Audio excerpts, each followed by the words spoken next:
The headlights of my rusty Ford barely cut through the Montana darkness as I pulled up to the cold water cryptid containment facility. After 3 hours of driving through winding mountain roads, past dead forests that looked like skeletal fingers against the sky, I'd finally reached my new workplace. The GPS had given up an hour ago, leaving me to follow hand-drawn directions the temp agency had provided. I killed the engine and sat for a moment, staring at what would be my home for the next 7 nights. The facility looked wrong somehow, a concrete structure jutting from the mountainside like a tumor, all harsh angles and no windows except for a single lit office near what I assumed was the entrance. The building had that distinctive Cold War architecture that screamed abandoned missile silo, though someone had clearly retrofitted it with modern security cameras and LED floodlights that painted everything in harsh white. My name is Thomas Garrett, and 2 weeks ago I was sleeping in my car after getting evicted from my apartment. The security job at the mall had paid just enough to scrape by until corporate decided to restructure and left 30 of us without income. When the temp agency called about a position that paid $5,000 for 1 week of work, I didn't ask questions. I should have. The day guard was waiting for me at the entrance, a heavy steel door that looked like it belonged on a bank vault. Peterson, according to his name tag, had the 1,000-yard stare of someone who'd seen combat, though his paperwork said he'd been here 6 months. His hands shook as he handed me a key card and a laminated sheet of paper. "You're late," he said, though I was actually 15 minutes early. "Doesn't matter. Just means less time for the tour." "Tour?" I asked, pocketing the key card. The agency said, "The agency doesn't know shit." Peterson was already walking back inside, forcing me to jog to keep up. "They think this is some private zoo for rich collectors. Exotic animals, they told you." "Yeah, something like that." He laughed, but there was no humor in it. "Sure, exotic. That's one word for them." The interior was all industrial function. Concrete walls, exposed pipes, fluorescent lighting that hummed at a frequency that made my teeth ache. Peterson led me through a maze of corridors, pointing out essential locations. Break room, bathroom, main office where I'd spend most of my time watching monitors. Every door we passed was reinforced steel with a small window at eye level. I tried to peer through one, but Peterson grabbed my arm. "Don't," he said. "Not until you've read the rules." Maybe not even then. The main office was cramped but functional. A desk with 3 monitors showing various camera feeds, a radio, a logbook, and a coffee maker that had seen better days. Peterson's belongings were already packed in a cardboard box by the door. He kept glancing at his watch, then at the windows, where the last rays of sunlight were fading behind the mountains. "Here," he said, tapping the laminated paper he'd given me. 15 rules. Memorize them. Follow them exactly. No exceptions, no creativity, no thinking you know better." I unfolded the sheet.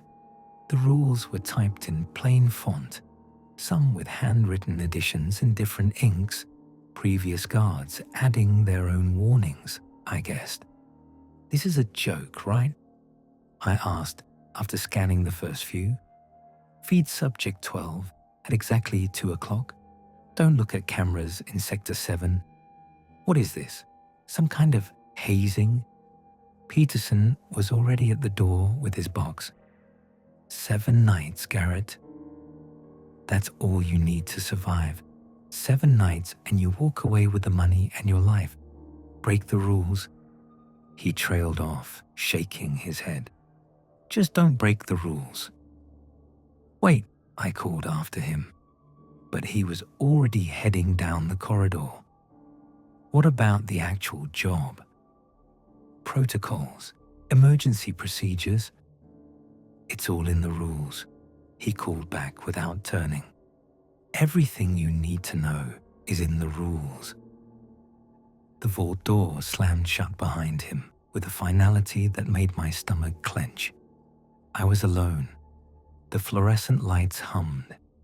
Somewhere in the ventilation system, something took a breath so deep it made the air pressure change in the room.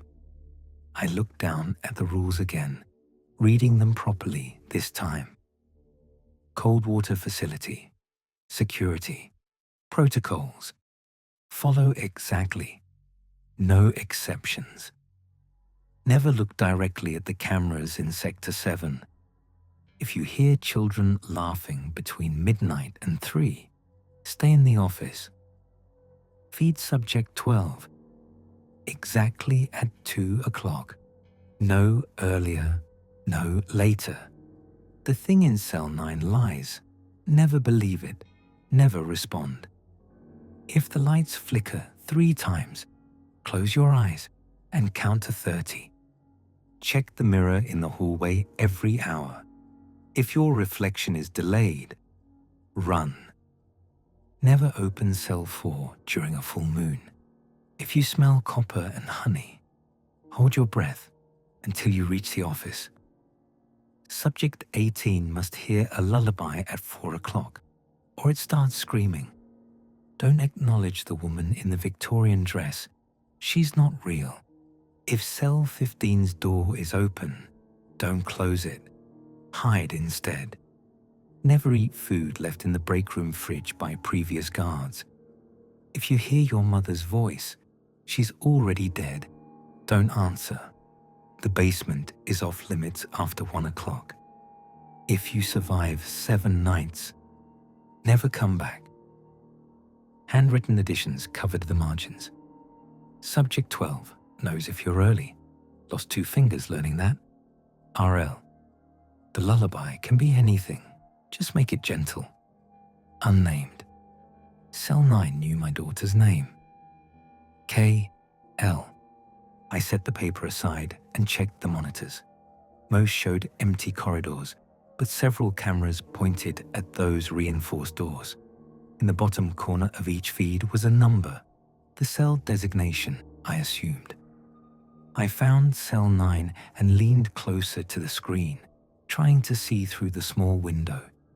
A face slammed against the glass from inside, and I jerked back so hard I nearly fell off my chair. It looked human.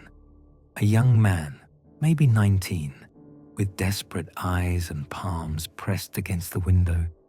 His mouth moved, forming words. Please help me.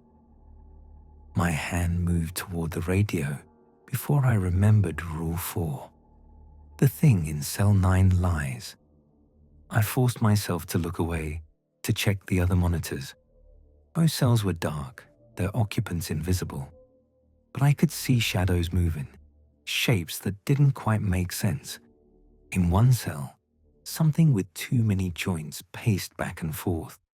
In another, the darkness itself seemed to breathe.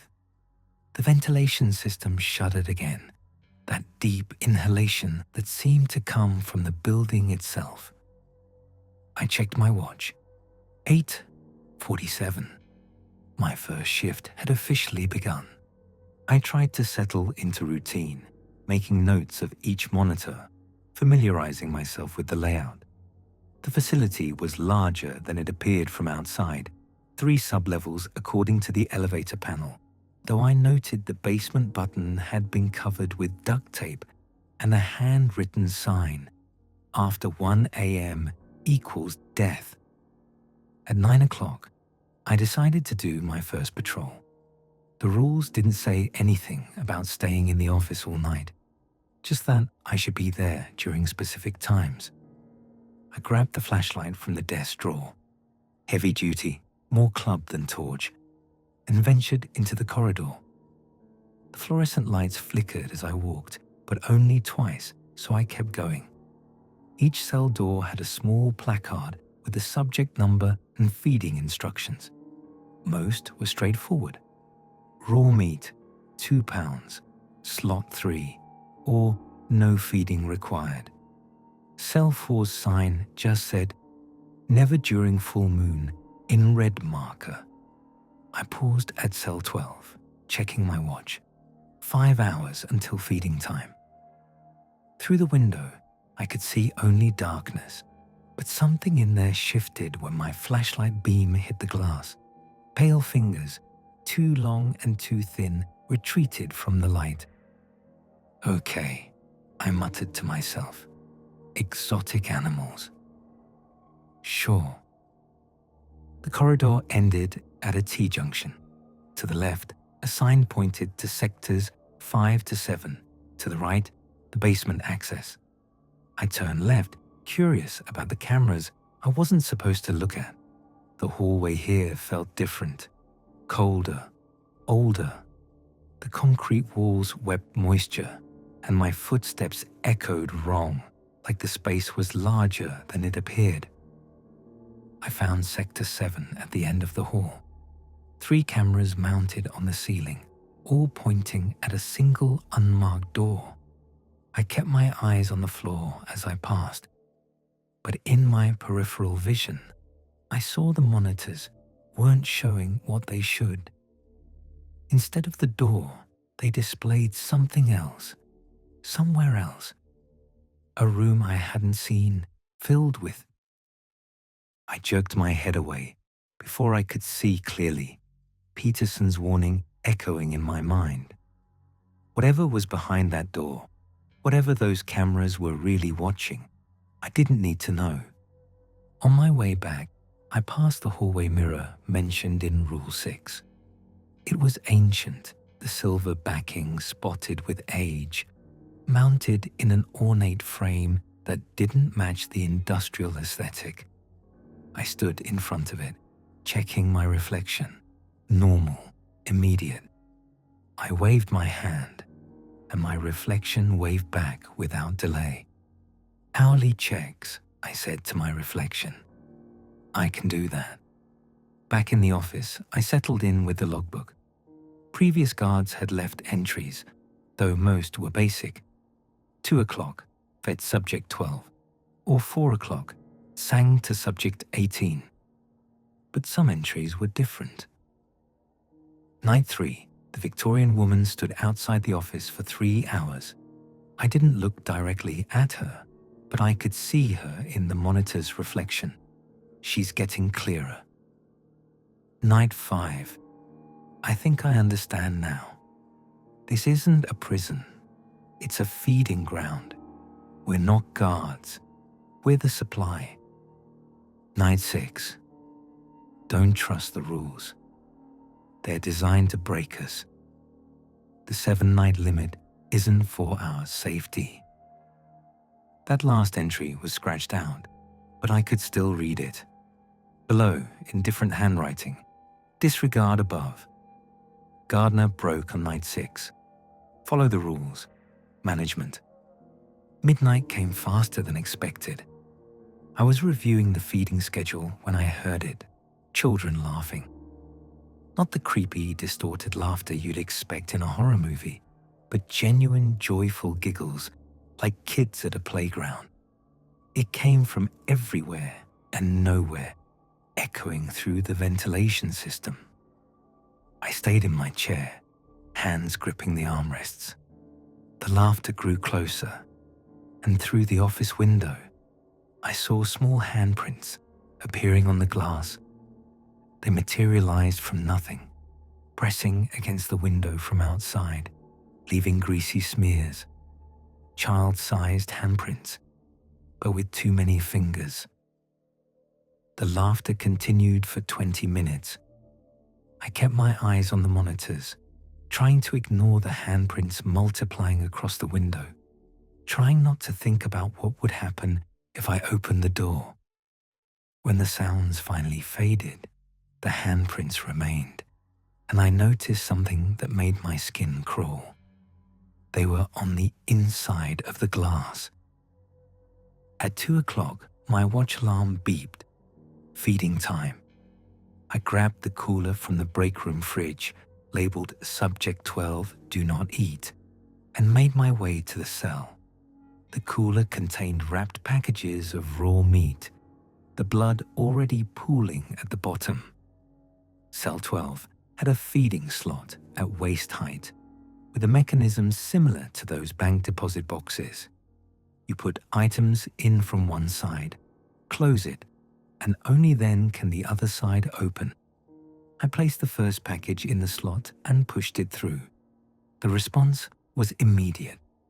Those pale fingers emerged from the darkness, impossibly long, with too many joints. They grasped the meat with delicate precision and withdrew. I fed all 6 packages through, and as the last one disappeared, I heard a voice from inside the cell, not speaking exactly, but somehow conveying gratitude. The sound made my bones ache. The rest of the night passed in tense routine. Every hour I checked the mirror, always normal, always immediate. I avoided looking at the monitors for cell 9, though I could hear the occupant occasionally knocking on the glass, trying to get my attention.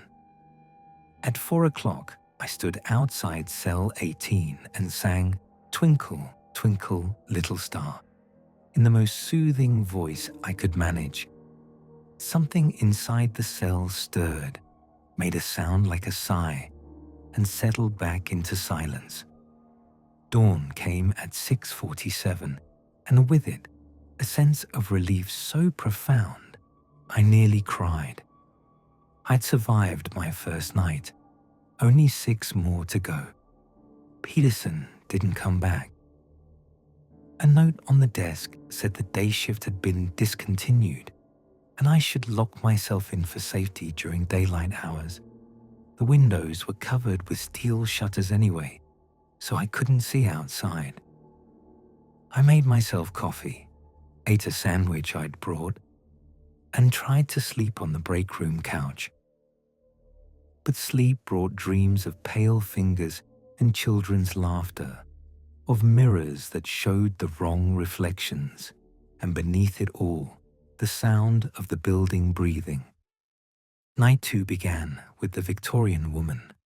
I first saw her on the monitor for corridor 3, standing at the far end of the hallway. She wore a high-collared dress that must have been elegant once, but now hung in tatters. Her face was turned away from the camera, but something about her posture made my skin crawl. She stood perfectly, impossibly still. Rule 10 echoed in my mind. Don't acknowledge her. She's not real. I focused on my paperwork, documenting the previous night's activities. When I looked up 10 minutes later, she was closer, still motionless, still facing away, but now standing in the middle of the corridor. Not real, I muttered, turning back to the logbook. Just ignore her. A knock at the office door made me jump. Through the window, I could see her, much closer now, standing just outside. Her face was still turned away, but I could see the edge of her cheek, skin like old parchment. Her hand rose, knocking again, polite, patient. I kept my eyes on the desk, fighting every instinct that screamed at me to look, to acknowledge, to open the door and ask if she needed help. That's what normal people do when someone knocks. But this wasn't a normal place, and she wasn't a normal person. She wasn't a person at all. The knocking continued for an hour, sometimes rapid, sometimes slow and measured. A few times she tried the door handle, and I was grateful for the automatic locks that engaged after dark. Eventually, I risked a glance at the monitor. She was looking directly at the camera now, Her face was wrong. Beautiful in the way a porcelain doll is beautiful, but with eyes that held too much intelligence, too much hunger. She smiled at the camera, at me, and mouthed words I couldn't understand. Then the lights flickered. Once, twice, 3 times. I slammed my eyes shut and started counting, just as the rules demanded. In the darkness behind my eyelids, I heard things moving in the corridor. Not footsteps, something heavier, something that scraped against the walls. The air in the office grew thick, oppressive, like breathing soup. At 15, something pressed against the office window. I could feel it through my closed eyes, a presence that radiated cold. At 20, it tapped on the glass, not with fingers, but with something harder. At 25, I heard my name whispered from inside the room with me. 28, 29, 30. I finished, opening my eyes. The office was empty. The Victorian woman was gone from the monitors, but on the window, drawn in what looked like frost, was a message. "You're sweeter than the last one." I spent the next hour scrubbing the window clean, trying not to think about what the last one meant. The mirror check at 10 o'clock nearly ended my employment. I approached it casually, already turning away as I glanced at my reflection. It took 2 steps before my brain processed what I'd seen. My reflection was still standing in front of the mirror, facing forward, waiting. I ran. No thought, no plan, just pure instinct driving me back to the office. Behind me, I heard footsteps that matched mine perfectly, but seemed to come from inside the walls. I slammed the office door and engaged the manual logs, then watched the monitors with growing horror. My reflection walked down the corridor, checking each cell methodically. It moved like me, looked like me, but there was something wrong with its eyes. They were black, pupilless, like holes cut in reality. It paused at cell 15, tried the handle, then continued its patrol. For 30 minutes, I watched my doppelganger wander the facility. It never looked at the cameras, never acknowledged that it was being watched. Finally, it returned to the mirror and stepped through like the glass was water. The surface rippled, then stilled. I made a note in the log. Mirror delayed. Possible doppelganger manifestation. Return to origin point after approximately 30 minutes. At 2 o'clock, I fed subject 12 again. This time, I noticed something else in the cell. Eyes, dozens of them, reflecting my flashlight like stars. They all blinked in unison, and those pale hands emerged to take the meat with the same delicate precision. One finger briefly touched mine through the slot, and the cold burned like frostbite. The rest of night 2 passed without major incident. I avoided the Victorian woman on the monitors. She spent 3 hours standing in the break room, staring at my sandwich. I kept my eyes closed during 2 more sets of triple flickers. I sang to subject 18 again, this time trying "Mary Had a Little Lamb," which seemed to please it more than the previous night's offering. Near dawn, I heard something from the basement, mechanical sounds, like old equipment starting up. The building shuddered, that deep breath again, but this time it felt like an exhale, like it was satisfied. Night 3 started with a mistake. I'd been doing paperwork, lost track of time. When I looked at my watch, it was 4:07. I'd missed subject 18's lullaby. The screaming started immediately. It wasn't human screaming, though it came from something that might have been human once. The sound bypassed my ears and went straight to my spine, a frequency that made my teeth ache and my vision blur. Every monitor showed the cell's occupants becoming agitated. Things that had been still were now moving, pacing, throwing themselves against doors.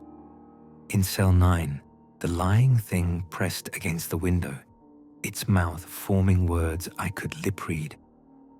"Let me out, and I'll make it stop. I know how to calm them." I ran to cell 18, the screaming growing louder with each step. The sound had a physical weight, pressing against me like a tide. Other cells were responding. I heard growling from behind one door, weeping from another. Something in cell 6 was laughing, high and manic. At cell 18's door, I pressed my hands against the metal and sang the first thing that came to mind. "Silent Night." My voice cracked, barely audible over the screaming, but I kept going. Halfway through the second verse, the screaming began to fade. By the third verse, it had reduced to a whimper. When I finished, silence fell like a hammer. I slumped against the door, shaking. Through the window, I saw a shape huddled in the corner. Something roughly child-sized, but wrong, like a person drawn by someone who'd only heard descriptions of humans. It rocked back and forth, and I realized with horror that it was trying to sing along. Back in the office, I found a new entry in the logbook, written in my own handwriting. Night 3. Fed myself to subject 18. It was so hungry, so cold. I hadn't written it. I'd been dealing with the screaming, but the timestamp showed 4:05, 2 minutes before the screaming started, 2 minutes before I'd missed the lullaby. Night 4 brought the full moon, and with it, a test of my resolve. Cell 4 had been quiet during my previous patrols, its occupant invisible through the small window. But as the moon rose, I couldn't see it through the sealed windows, but somehow I knew. Something inside began to stir. It started as a rhythmic thumping, like a heartbeat made of impacts. The door shuddered with each hit, and I watched on the monitor as the reinforced steel actually bent outward. Whatever was in there wanted out, and it was strong enough to maybe succeed. The thumping grew louder, more frantic. Other subjects responded to the sound. Subject 12's pale fingers scraped at its feeding slot. Cell 9's occupant screamed that it knew how to stop this. "Just let it out, please." The Victorian woman appeared at the end of every corridor simultaneously, her dress now spotless and white as moonlight. Then I smelled it, copper and honey, thick and cloying. It filled the office like syrup, coating my throat with each breath. Rule 8. Hold your breath until you reach the office. But I was already in the office. I held my breath anyway, watching the monitors. In corridor 2, something crawled along the ceiling, long-limbed, moving wrong, like a spider pretending to be human. It paused at each light fixture, and where it touched, the bulbs went dark. The darkness spread like an infection. My lungs burned. The copper honey smell grew stronger, and I realized it was coming from the ventilation grates. Looking up, I saw something dark and wet beginning to seep through the slats. It dripped onto the desk, and where it touched the paper, the words rearranged themselves into messages. "Breathe deep, Thomas. We're so hungry. 7 nights is all we ask." I couldn't hold my breath any longer. I burst out of the office, gasping in the corridor air. The smell was weaker here, but I could still taste it. Behind me, something heavy dropped into the office from the ceiling vent. I didn't look back. I ran to the break room and locked myself in, shoving a table against the door. Through the small window, I watched the ceiling crawler skitter past, its two long limbs clicking against the walls. It paused at the door, and I saw its face, or what it had instead of a face. Just smooth skin with a vertical slit that opened to reveal rows of teeth. It moved on, hunting, and I stayed barricaded until my watch showed 5 a.m. Only then did I venture out to complete the morning feeding. Subject 12 took its meat eagerly, those pale fingers brushing mine with something almost like affection. I was beginning to understand. We weren't just feeding them. We were bonding with them, becoming familiar, becoming trusted. Night 5 broke me. It started normally enough. I did my rounds, checked the mirror, reflection normal, avoided the Victorian woman. She'd taken up residence in Sector 7, standing perfectly still, in front of that unmarked door. I fed Subject 12, sang to Subject 18. Routine had become my anchor. At 1:15, I heard my mother's voice.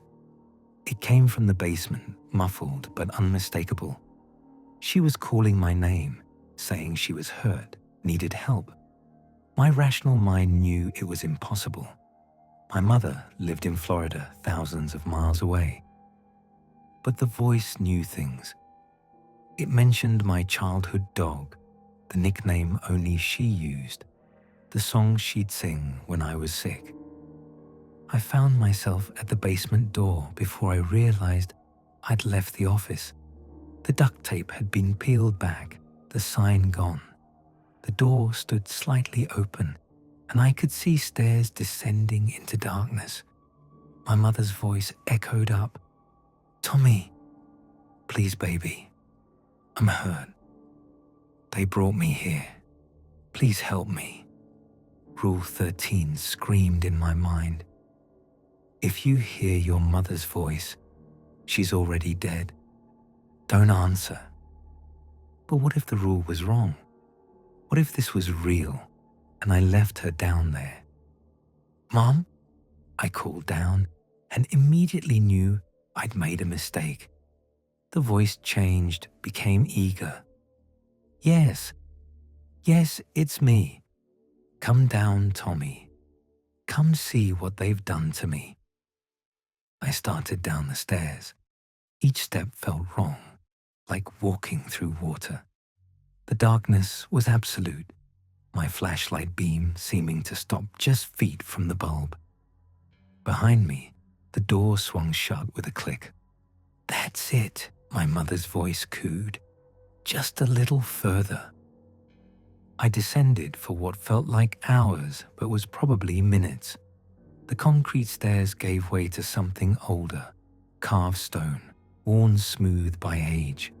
The walls were covered in scratches, thousands of them, like tally marks. Some formed words. They let us keep the voices. 7 nights, 7 souls, 7 sins. I was Peterson. I was. At the bottom, I found a room that shouldn't exist. It was vast, impossibly vast for the building above. The walls were lined with alcoves, and in each one, they looked like guards. Dozens of them, standing at attention, perfectly preserved. But their eyes tracked me as I passed, and some of their mouths moved, whispering names, calling for their mothers.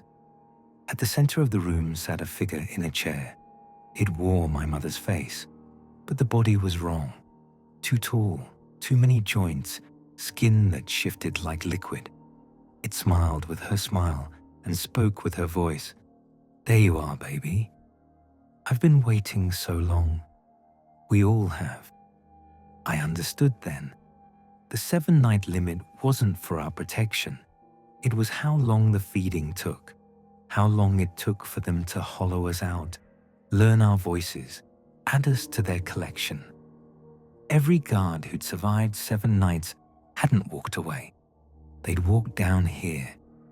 "Join us, Tommy," the thing wearing my mother's face said. "It doesn't hurt. You just have to stop fighting." I ran, back up the stairs, through the door that shouldn't have opened but did.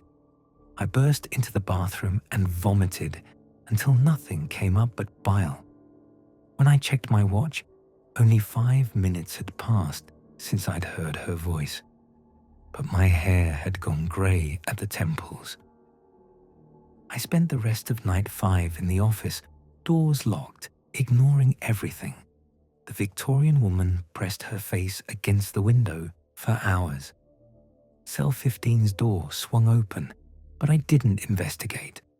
Something massive moved through the corridors, looking for me, calling in voices it had collected.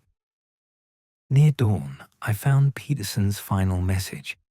He'd carved it into the underside of the desk with something sharp, probably his fingernails based on the bloodstains. "It's a roach motel. Guards check in, but don't check out. The things we feed aren't the real prisoners. We are. 7 nights till you're ripe. Don't come back. Burn it. Burn it all." But I couldn't leave. The exit wouldn't open until my contract was complete. 2 more nights. Night 6 was chaos. The facility knew I understood. The pretense dropped away like a discarded mask. The Victorian woman no longer stood still. She danced through the corridors, her dress flowing like liquid shadow. The ceiling crawler gave up stealth, skittering openly across the walls and leaving trails of that copper honey substance. Cell 9's occupant had stopped pretending to be human.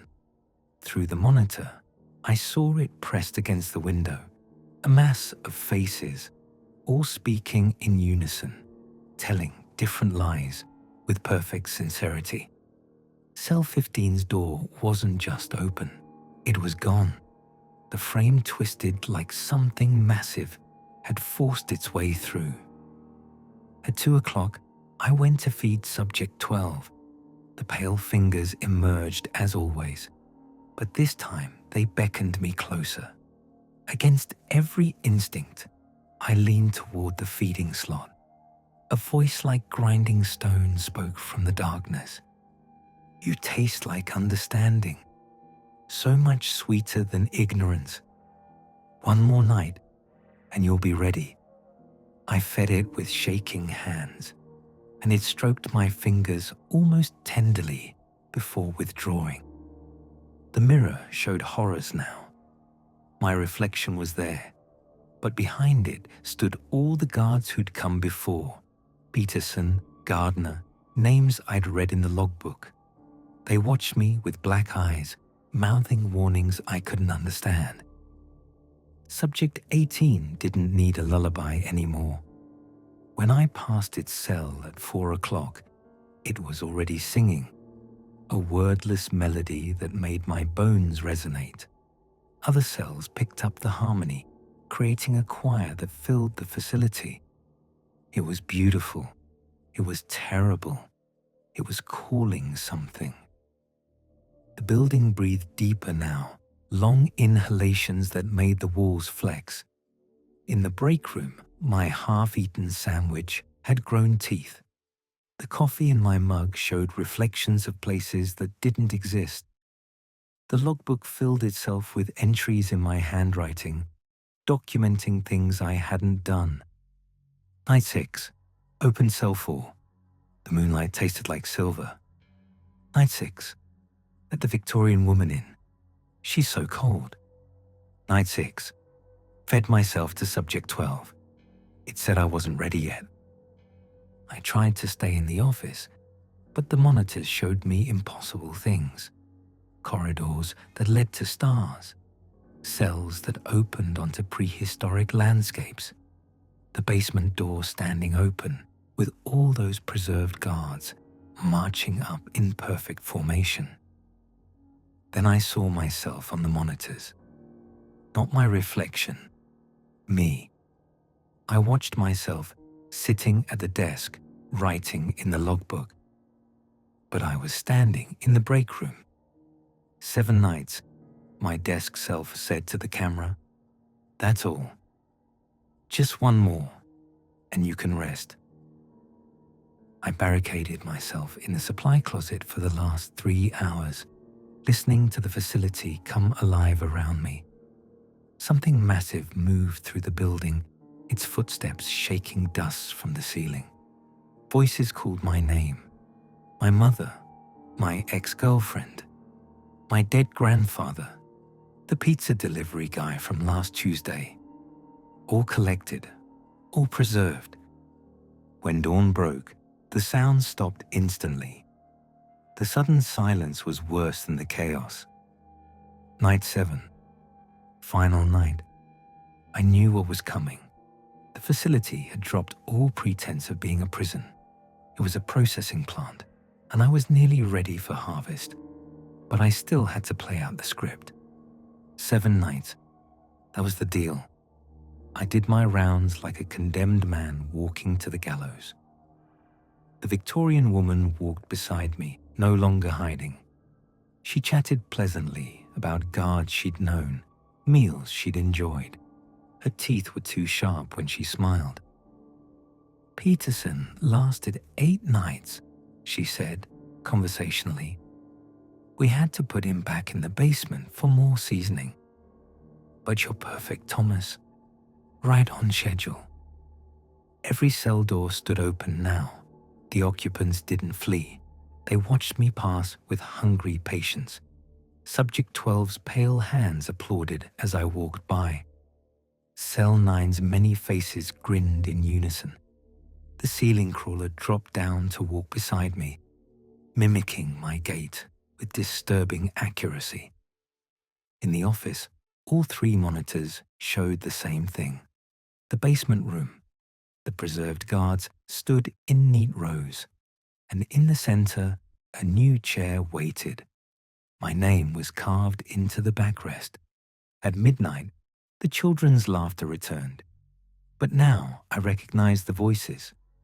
They were the guards who'd broken early, the ones who'd answered their mother's calls or looked too long at Sector 7. Their joy was eternal and terrible. At 2 o'clock, I fed Subject 12 one last time. Instead of meat, the cooler contained a mirror. When those pale hands took it, I saw my own reflection in its grasp, and my reflection was smiling. "Almost ready," Subject 12 whispered. "Just a few more hours." I didn't sing to Subject 18. It sang to me instead, a lullaby that made my eyelids heavy and my thoughts slow. The Victorian woman sat with me in the office, stroking my hair with fingers like ice. "Sleep," she crooned. "Sleep and wake up where you belong." At 5 a.m., something shifted. The air grew thick, electric. Every screen in the office flickered to life, showing the same countdown. 1:47:23. 1 hour and 47 minutes until dawn. Until freedom. Until processing complete. I could feel myself changing. My thoughts moved differently, sliding sideways into impossible angles. When I looked at my hands, they seemed too far away, like I was seeing them through someone else's eyes. The facility's breathing synced with mine. With 15 minutes left, the basement door opened. Not opened, ceased to exist. Where it had been was now just an archway leading down into soft red light. The preserved guards filed out in perfect formation, taking positions throughout the facility. Peterson stood in the office doorway. His eyes were black, but his smile was genuine. "Almost time," he said in a voice like autumn leaves. "Don't fight it, Garrett. It's so much better on this side. We're never alone, never hungry, never afraid." The countdown reached 0. Dawn broke, and I ran. The exit door sealed for 7 nights, swung open at the first touch. I burst out into morning sunlight that burned like acid on my changed skin. Behind me, the facility howled, not with sound, but with wrongness, reality bending around its fury. I drove without stopping, without thinking, the speedometer pegged at maximum. In the rearview mirror, the facility dwindled but never quite disappeared, always lurking at the edge of vision. 3 hours later, I stopped at a gas station to fuel up. The attendant, a bored teenager, glanced at the TV in the corner as he rang up my coffee. "Crazy thing," he said. "Local guy's been missing for a week. Thomas Garrett. Family's worried sick." I looked at the screen. My own face stared back, beside the words, "missing person." The date showed 7 days ago, the day I'd arrived at the facility. "Hope they find him," I managed. "Yeah," the kid agreed. "Though honestly, after 7 days usually means they're already dead." I paid and left, the coffee turning to ash in my mouth. In the bathroom mirror, my reflection moved perfectly in sync, but its eyes were black, and when I turned away, I caught it smiling. The rules hadn't lied. I'd survived 7 nights. But survival and escape aren't the same thing. I got back in my car and drove, knowing with cold certainty where I'd end up. Next month, there would be a new guard responding to a job posting. $5,000 for 7 nights' work. Peterson's role was empty now, waiting to be filled. I tried to fight it at first, checked into a motel 2 states away, determined to break the cycle. But my dreams were full of pale fingers and children's laughter. I'd wake to find myself dressed, car keys in hand, already walking to the parking lot. The facility called, and my body answered. By the second week, I stopped fighting. The changes were accelerating.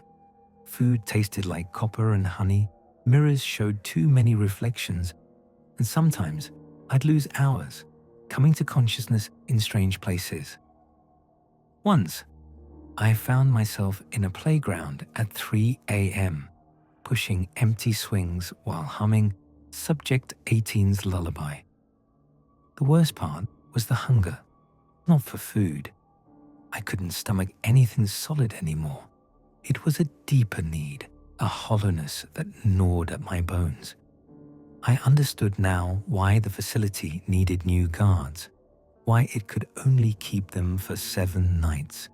We were the ingredients in something larger, each guard adding their own flavor to the mix. 3 weeks after my escape, I stood at a payphone outside a truck stop, dialing the temp agency's number.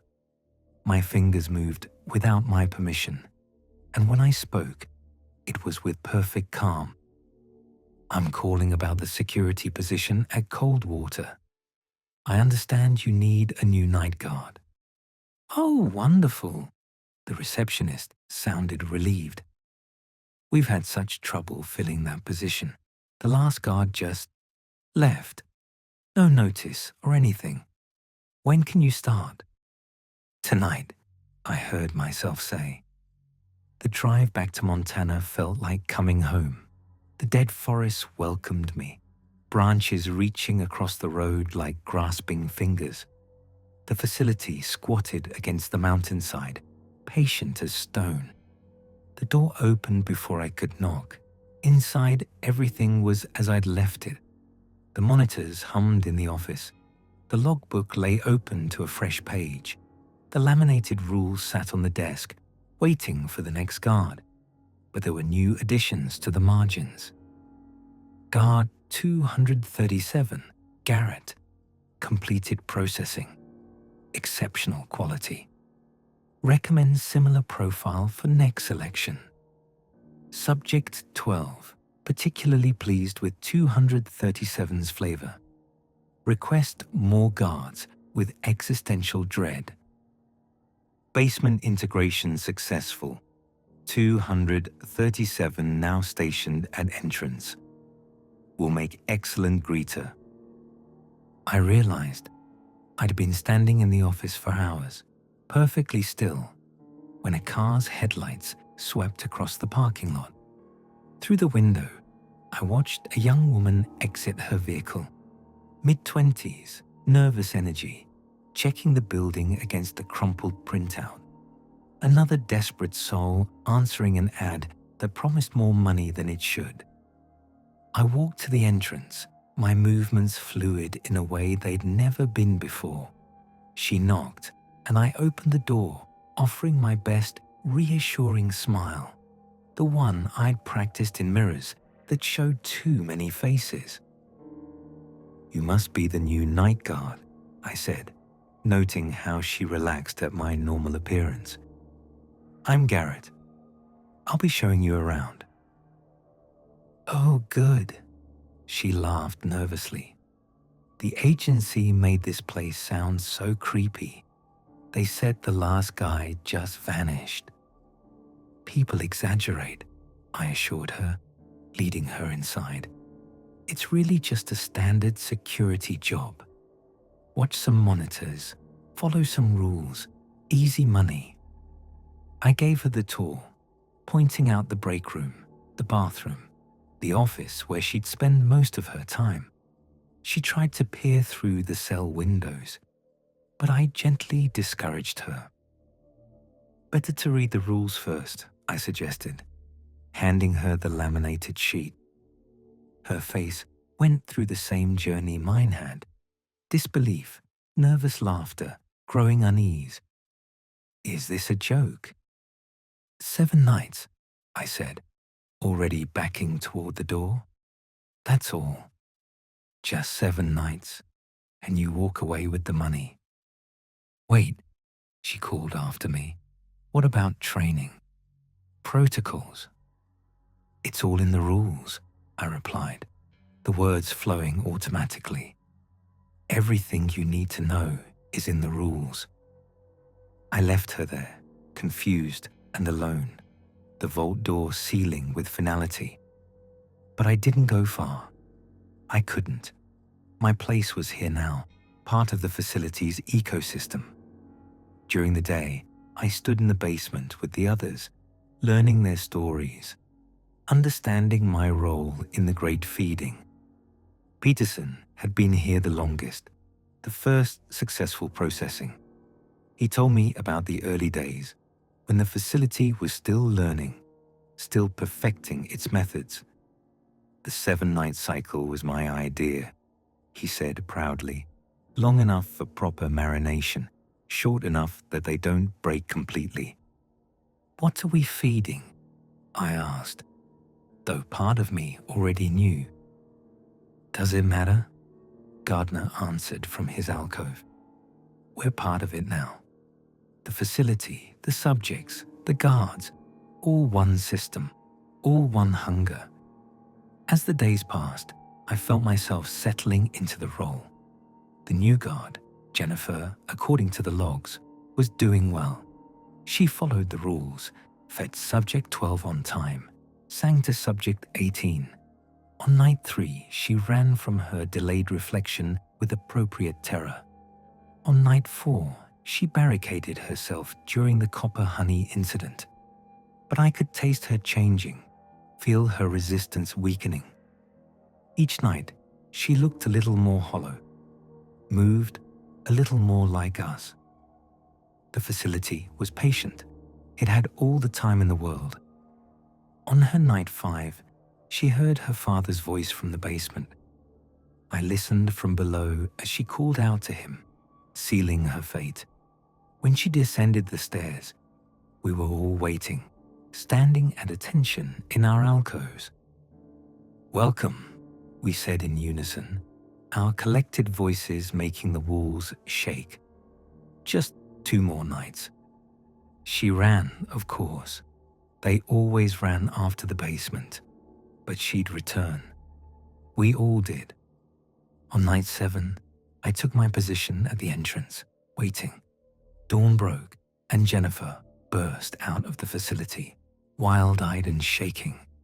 I watched her drive away, knowing she'd be back within the month. The facility had marked her, claimed her. She belonged to us now. 23 days later, she stood at the entrance in my uniform, my name tag, my hollow smile.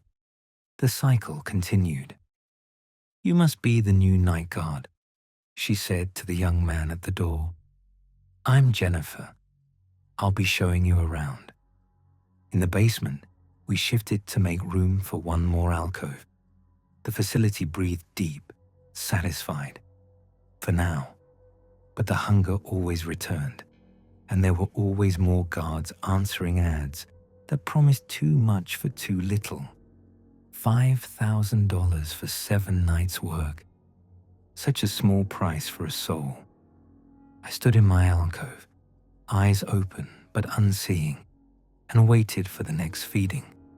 Around me, the preserved guards whispered stories of their lives before, their 7 nights, their transformation. We were a library of last moments, a collection of final fears. Above us, the new guard was reading the rules for the first time. I could feel his skepticism, his nervous laughter. By night 3, he'd start to believe. By night 5, he'd understand. By night 7, he'd be one of us. The Victorian woman visited sometimes, walking through our ranks like a general inspecting troops. She'd stop at each alcove, adjusting our positions, smoothing our hair. "My beautiful collection," she'd coo. "My perfect guards." We never asked what she was, or what Subject 12 was, or the ceiling crawler, or any of them. We were past such questions. We simply existed, part of the great mechanism that was cold water, feeding and being fed upon in an endless cycle. Sometimes, in the quiet hours between shifts, I remembered being human, remembered having hopes and dreams beyond these concrete walls. But those memories felt like stories someone else had told me, fiction from a life I'd never really lived. Because I'd always been here, hadn't I? Standing in this alcove, waiting for the next guard to descend those stairs with terror in their eyes and their mother's name on their lips, waiting to welcome them home. The facility breathed around us, in and out, patient as the mountain it was carved from, and we breathed with it, no longer prisoners or guards, but something in between, something necessary. Somewhere above, a phone rang in a temp agency. Someone desperate answered an ad. Someone drove through dead forests toward a promise of easy money. $5,000 for 7 nights' work.